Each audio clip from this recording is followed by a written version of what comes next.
She or I. Two little words that can make a huge difference. Lately, I have been working on my new dystopian series. I'm really excited about it. Theoretically, it will be out in December of 2020. I have learned through the process of 2020 not to promise such things. Now, it's a little weird for me to be starting on a whole new series without really knowing exactly where I want it to go.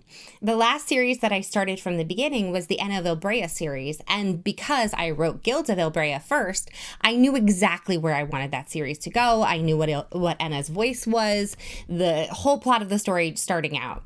Now, for this new series, I do know where I want it to go, but there are a lot of options open to me because these are characters that I've never used before, so I can really take the time to build the series from the ground up.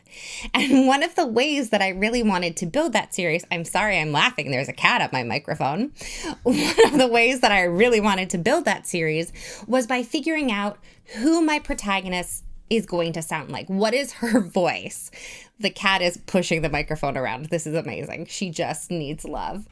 Now, one of the decisions that I had to make trying to figure out how I wanted my protagonist to appear to my readers is to decide, do I want it to be a first-person story or do I want it to be a third-person story?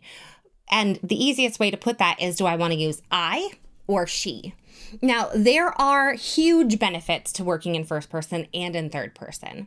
First person is great because you really get a very deep look at the character. You're in their head. You're seeing everything as they see it. You're feeling exactly what they feel. The drawbacks to working like that is that sometimes you are very limited as to what you can give your audience.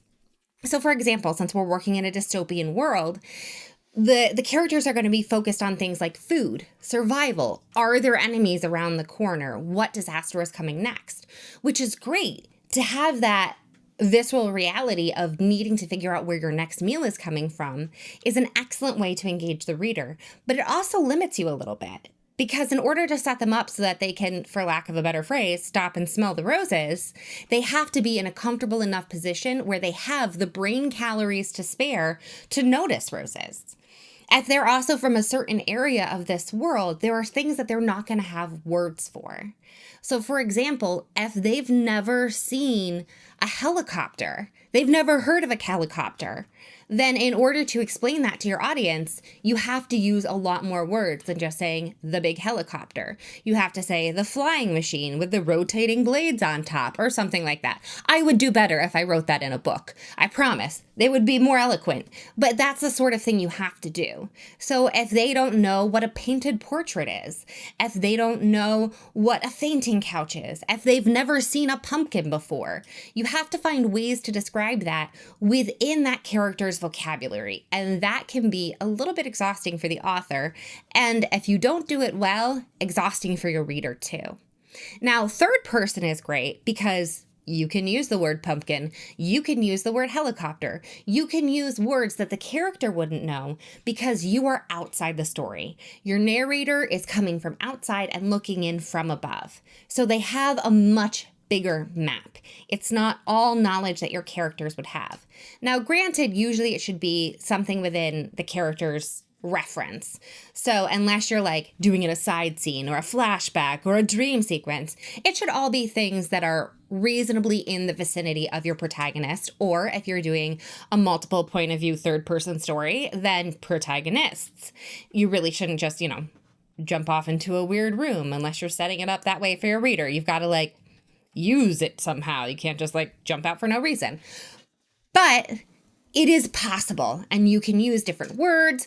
You can expand the world. It's easier to have more characters if you're doing third person. So it gives you a lot of leeway for an author as to where you want the story to go. I was looking at doing third person for the new dystopian series, and then I was looking at doing first person for the new dystopian series because Girl of Glass is in the third person, but I really enjoyed writing Anna in the first person. So I actually went in and I wrote the first chapter in third person. And I was really happy with the sequence of events.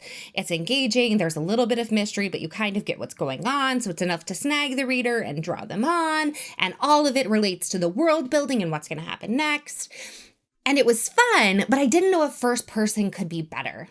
So I went in and I actually rewrote the entire first chapter from the first person perspective. And I had my lovely husband, who is the most tolerant human in the world, read both versions to see which one he liked better. And we both agreed that, like, well, first person is a little bit more engaging because, you know, you're in it and there's more depth and it's a little bit more visceral and there's more fear. But third person gives you more options. And so I didn't really know which to pick. So I went to the good old author standby of checking on Amazon. Yep, that's right. Went on Amazon and looked at the top dystopian series to check through them and see how many were written in first person and how many were written in third person.